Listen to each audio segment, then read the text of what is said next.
Hi, I'm Zibby Owens, and you're listening to the award-winning podcast, Moms Don't Have Time to Read Books.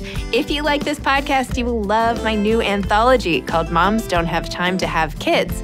Check it out, and you'll hear from 49 authors about all sorts of things moms don't have time to do. All the authors have been on this podcast.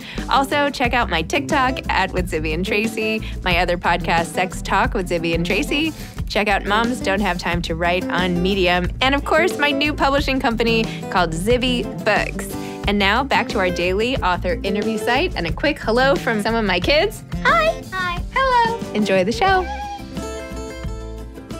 If you like this podcast, you will love my new anthology called Moms Don't Have Time to Have Kids. Here's a little snippet by one of the authors from the anthology. My name is Richie Jackson, and I'm thrilled to have contributed to Moms Don't Have Time to Have Kids. My essay is called Peloton and On and On. And what I really don't have time for is losing weight. Hazel Hayes is the author of Out of Love, a novel. She's an Irish-born, London-based writer and director who has, until now, been writing primarily for the screen.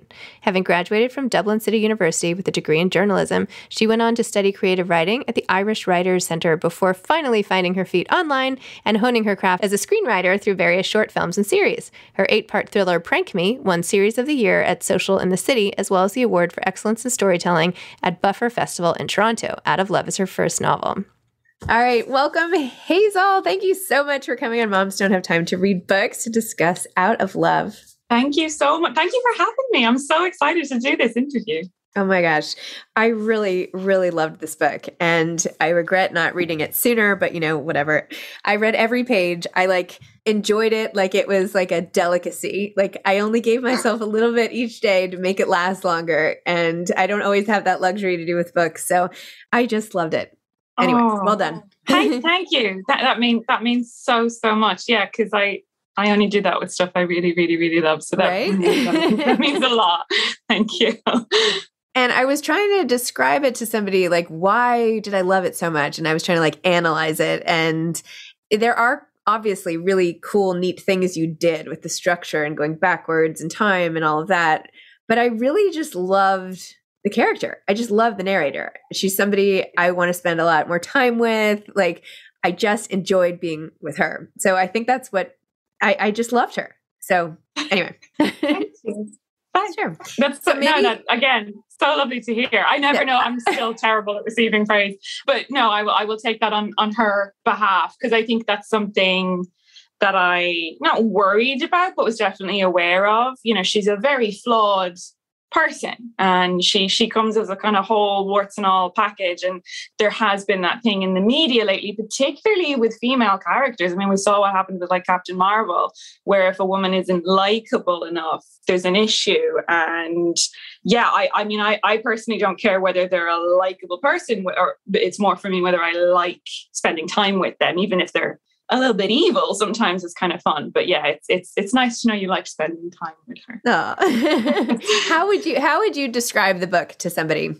What would be your elevator pitch? Sorry to put you on the spot elevator here. pitch, which is getting more weary every time I repeat it to people. Now I know I realized this. I went away this weekend and met a few new people, and every time they ask, I'm like, so it's a love story in reverse. I'm like, I need to stop doing that.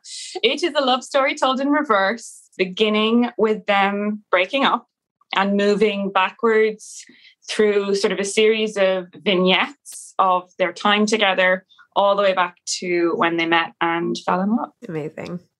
Well, as I showed you before, I've dog-eared every other page, but I'm just going to pick this one passage, which is towards the end.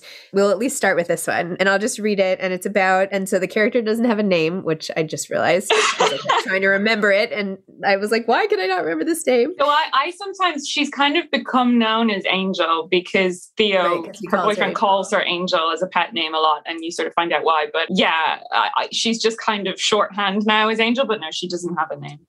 To be honest, the only times I really liked Theo were when he called her Angel. That was his only, that was a moment of redemption. I mean, whenever he would say that, I'm like, oh, okay, I guess he does care. He would only, he would only ever call her that in moments when he was really connecting with her. and things were good between them. He doesn't really call her that when things aren't okay. So that tracks. No, I know. Anyway, just this one passage. And so, having spent the best part of my childhood in survival mode, what should have been a temporary measure to cope in a crisis became my way of dealing with everyday life. Stay on high alert, push your feelings down, and always have a plan. To this day, I have a faulty security system running constantly in the background, sounding the alarm and sending me into fight or flight over every perceived threat. I live life with a proverbial tiger in the room, but I can somehow withstand its presence as long as everything else is in order. Una understands. She knows why my wardrobe is color-coded and my kitchen is always clean. Una is her older sister. She knows why my books are arranged alphabetically, why I need to know the route before I start driving, why I panic when people don't come home on time, and why if one domino falls, they all come crashing down. Rituals and routine, they keep the tiger at bay. I love that. I think this is how I live. Personally, I crave doing all this stuff. Is this what you are like too? Or is this like a manifest, just something you decided to do for your character? No, I loaned that to her. She has many elements of me on loan, and not even me. I'd say a version of me, and certainly a past version of me. Although that is to some degree not as true as it used to be, but it's still very true for me. And even that's weird. That phrase came up for me yesterday. I was talking about, this is so strange, my skincare routine changing because I changed my pill and I got acne and I had to go on a different thing. And now I'm not using all the same creams and stuff at night. And I've noticed that this little ritual, this bedtime ritual I used to have of all my lotions and potions and even the self-massage and everything is kind of gone because I'm afraid to put certain things on my skin. And the phrase popped up, rituals and routine, they keep the tiger at bay. And I'm noticing a lot of my, lately and definitely over the past year and a half, so many of our rituals are gone. And I think they're really important to us, whether or not you have trauma, they're very important. But for neurodivergent people, whether that's, trauma or PTSD or BPD or autism or whatever, I think there's a real safety in structure for a lot of people. So it doesn't surprise me that your books are color-coded there. But there is also just an aesthetic beauty to it. So, it could be one or the other. No, I am so reluctant to change my skincare routine. My mother continues to give me these anti-aging creams. And I'm like, I'm good. I have my 3 things that I use that somebody prescribed to me 100 years ago, and I just want to keep using them. And she's like, finally last night, she was like, they were actually quite expensive. Could I just take my retinol back if you're not going to use it? And I was like, okay. That's probably fair. I think it's only fair that you give. But God, everyone is banging on about retinol these days. Do I need to put retinol on? I know. I'm like, I don't know. I mean, it's my routine is baby wipes and micellar water at this point. My daughter got me into that. That I did change because the guy she follows on YouTube swears by micellar water, and I can't. I have to listen to him now. So you had a lot of interesting characters throughout, not just your main girl and Theo, and her relationship with her mom was so interesting, and her mother-in-law, or not mother-in-law because they weren't married, but in fact, I recently told somebody else I was talking to who was having trouble with her partner's mother. I was like, okay, well, you have to read because this girl that I'm reading about right now has the same thing with her in-law. Even Theo's first roommate, right? And how he can be mean. And I found that passage really interesting because you talked about how a dog, when it's scared, right? A dog gets backed into a corner just like this guy does, essentially, and Theo does, really. And maybe I'm mixing the metaphors with the descriptions, but how people lash out, essentially, when they're scared and upset and hurt themselves, and how she's able to look into the drawn swords to see what's happened and what's causing that, which I think brings such an interesting take on sort of why do people disparage people? Why does he always put her down? Why do people do things? Anyway, I don't know. Talk about that a little bit. It's a random part of the book. I don't even know why I brought it up right now, but I just brought up several parts of the books mixed together. So I'm trying to figure out. Sorry about that. I know. I'm sorry. No, don't be. I love it. I love that you're this excited about it. So The dog backed into a corner metaphor came up in the chapter called Are You a Banana?, where she goes to therapy for the first time. She's been having these panic attacks. The first big one was brought on by her first fight with Theo. And she devolved into some sort of feral animal version of herself and didn't really have any control. She will later discover she is suffering from PTSD and that she was triggered in that moment. But her initial chat with the therapist reveals that, well, she explains that, they did these sort of studies on puppies, which are terrible and awful and they don't happen anymore, but where sort of learned helplessness came into play and where puppies were exposed to certain different stimuli, they would respond differently. And so the point she's making is we're not that dissimilar to dogs. We can sort of, sometimes our higher brain just shuts down and we're working off a fear response. The amygdala lights up and we're basically animals. Like that's kind of the level of logic we have to work with. And the narrator is remembering a time when she was a kid and these guys were like throwing stuff at a dog out the like back alley of her house. And when the boys had gone away, she went out to the dog to bring it some food and, was trying to show compassion. But as she approached, it snapped and bit her. And the therapist makes the point, like, were you angry with the dog? And she's like, well, no, this is a dog. It was afraid. It didn't distinguish between me and those boys. And the whole point being sort of, if somebody has brought trauma into your life, then later on, another thing is going to trigger that. And they might receive the same response because of that faulty security system when it's not necessarily warranted in that situation. And I think because she's had to learn that much about herself, she starts to apply it to other people more. And that's an experience that I definitely had through therapy, like having compassion for yourself and the reasons why you do things. Like, why did I stay in that relationship so long? And why did I put up with that shit from that person? Can be really difficult. And it can take a lot of work to finally come to the conclusion that there were a lot of factors at play and I was kind of playing with a losing hand and I shouldn't be angry with myself for that anymore. And because she's able to start doing that with herself, she starts applying that to other people. And so when Theo's first roommate, as you mentioned, he's just a bit of a dick and he's quite mean to her and he's quite mean to this other girl who's a friend of theirs. And then it all clicks for her. She's like, oh, he's in love with her. He's still in love with her. And he's lashing out over those feelings of jealousy and regret and remorse for losing her. And then she begins to be able to apply that to her mother-in-law, potentially, who is lashing out of fear. So yeah, I think that's really important for me, which is why it kind of ended up in the book, this practice of compassion. And it doesn't always mean you can forgive, and it doesn't always mean you should put up with that crap. It's just interesting sometimes to be able to step back and see the bigger picture and sort of know why that person's lashing out, because suddenly it's not personal. Suddenly it's like, oh, she doesn't hate me. She hates what I represent, which is something that could take her son away from her, could take attention away from her and time away from her. And she felt the same about his job and that taking him away from her. So yeah, it's something I try and practice. I don't always get it right, but I try.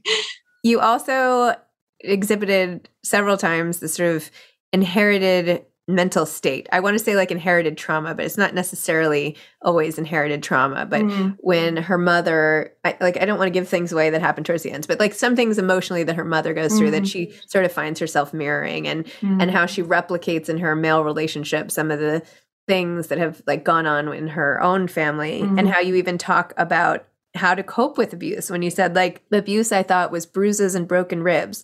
Abuse left marks, but I've since learned that abuse can also be insults and isolation, veiled threats and accusations, a clawing control that stifles and suffocates till you forget what it was like to take a full, deep breath.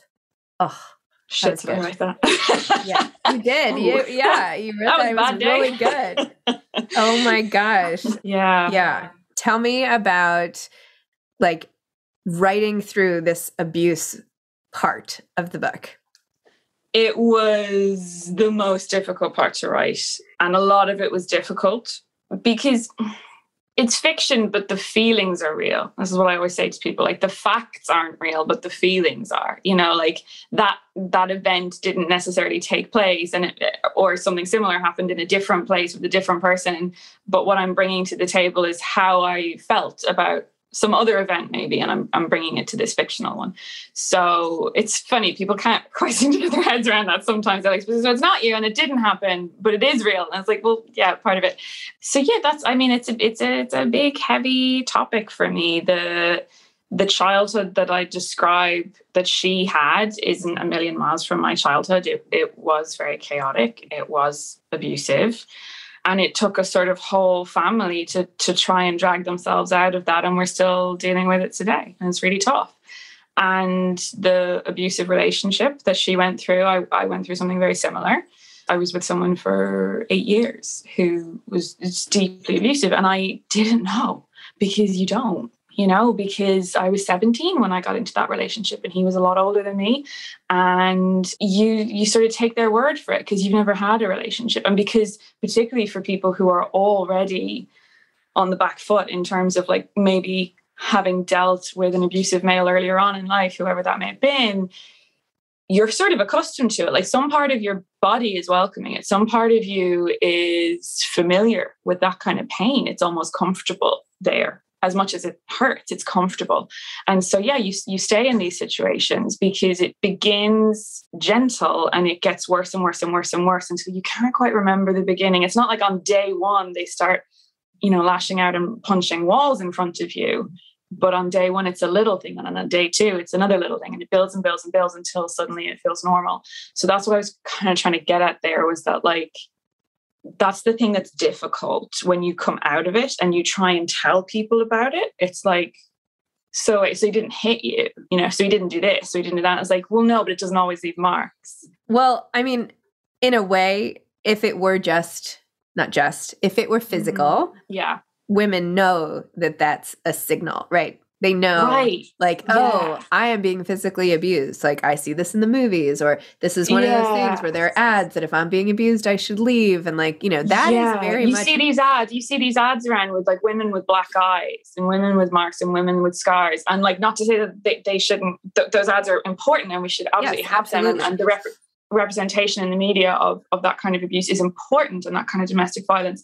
But what we actually have seen in the media for way too long is men gaslighting and negging and love bombing. And, everything that we grew up with was, the guy turning up outside her house with a boombox and, oh, isn't that so sweet? And it's like, well, she fucking told him to go away. It's like, he's really not listening to her. There is a lot, like every rom-com is sort of like, she said no, but I'm going to chase her anyway. And not to call that abuse, but that's, that's the kind of thing that we're being told, is that they get to do this and they get to cross these boundaries. And then the boundaries that they're crossing get bigger and bigger and bigger, and we don't know where the line is.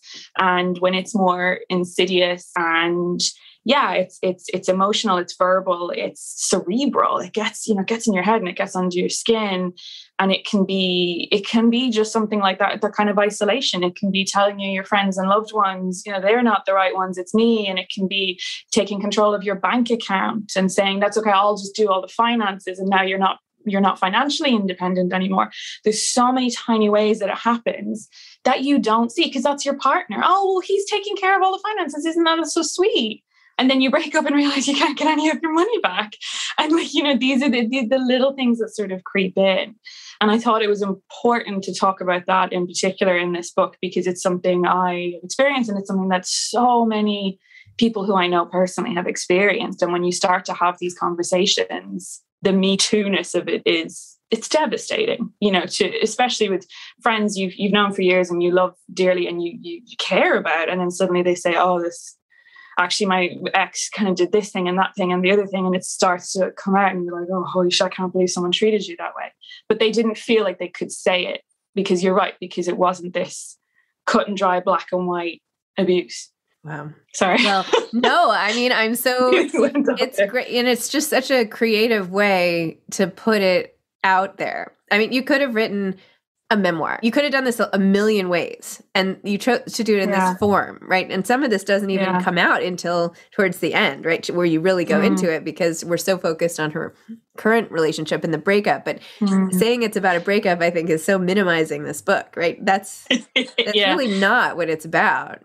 Really, no. But I tricked people. You did. Like, I think it's that thing of, So I have always loved sci-fi and I've always loved horror, and there's something in the book about that as well. But I love the way that horror and sci-fi in particular can deal with human themes through the lens of something very alien, and like Star Trek was doing it for years. And I grew up on Star Trek and I loved it. But you had episodes where, like, there was one episode where there was an alien species who were non-binary, for example. Like, that's just a random thing, but they were all just non-binary, non-gendered people, and they got to know them and they were interesting in other ways. And that wasn't really the big thing about them. It just happened to be part of it. And there was a planet where women were in charge, and there's time travel, and there's like, how would you interact with a past self? And these are actually just very, very human questions. So, and similarly with something like comedy, I think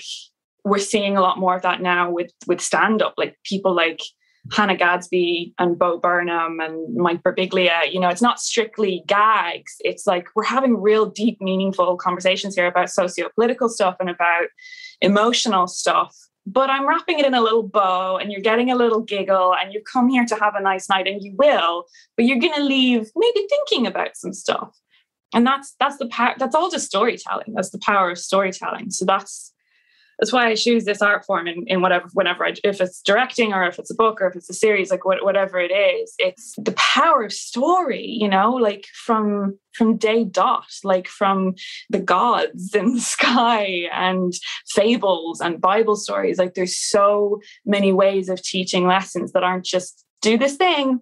It's actually, here's some characters that went through it, and you're going to relate to them, and you're going to get involved and invested, and you're going to care. And then this thing's going to happen, and it's going to make you think, how would I deal with that? Or how should they have dealt with that? Or was that the right thing? Or was that fair that happened to them? And I just think it's a very nice sort of plate to serve up different kind of ideas on. Because I don't know that people would have picked up my book on like abuse with a pink font. Yeah, so it's just another way, and it's another way of exploring it as well. Sorry, I feel like I'm talking a lot, but it's another way of exploring it for me, because I was doing some very, very, very heavy lifting in therapy while I wrote this book, which made it interesting. There was several chapters I had to go back and rewrite because I changed as I was writing them, and then it didn't make sense anymore, particularly because we were going backwards. So sometimes she felt a certain way about a character, and then that would change, but in the future. So I had to kind of change it. But I was doing a lot of heavy lifting too. And I didn't sit down and go, I'm going to write a book about trauma. I wrote a story. I just wrote a short story about a breakup because it was in my head and it was keeping me awake. And I just wanted to get it on the page. And I just kind of vomited that out.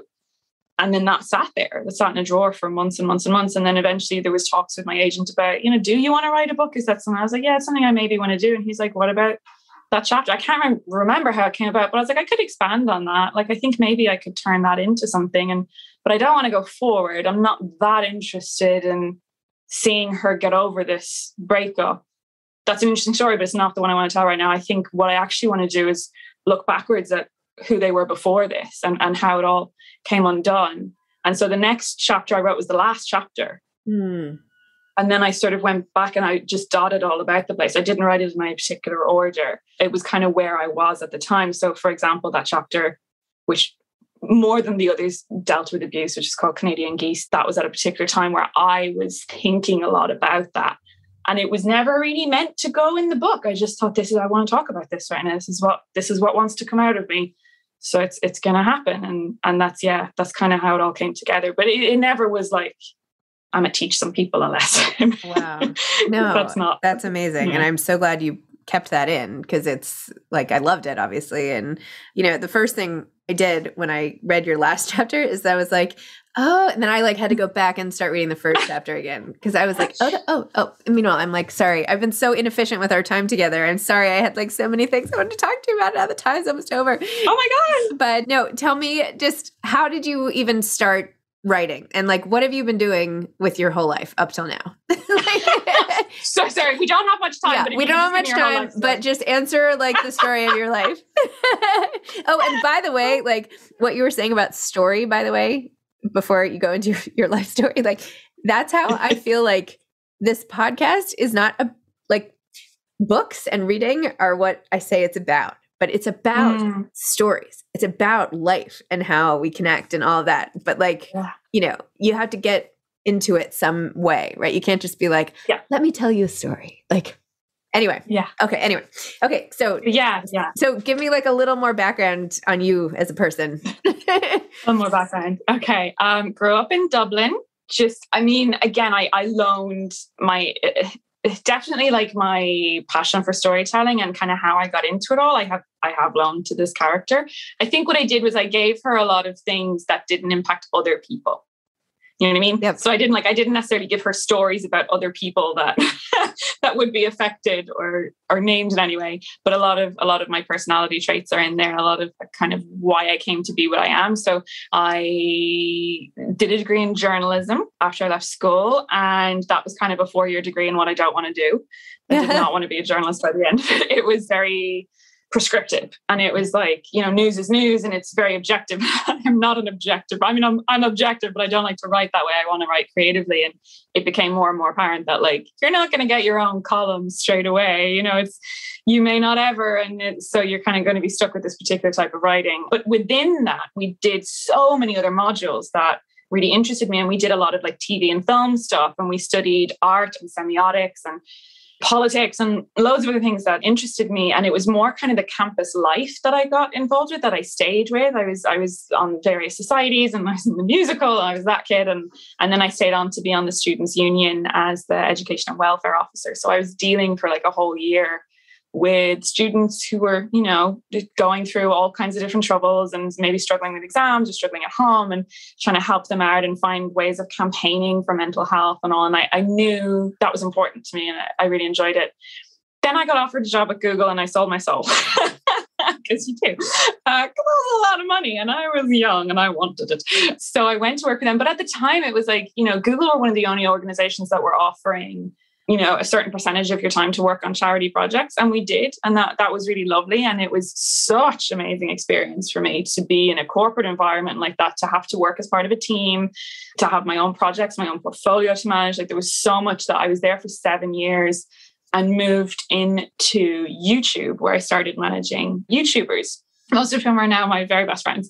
Moved to London with that job and continued to work with them. And it was them that kind of inspired me to start my own channel, because I was helping them out with their content, and I wanted to act. I thought I wanted to act.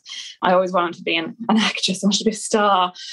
But there were no parts really for women. There were no good parts. So I thought, well, fuck it, I'll just write my own parts. I hadn't done script writing before, but I'd studied at the Irish Writers' Centre for several years and studied short story writing specifically, and loved that form, which is why my book is basically short stories.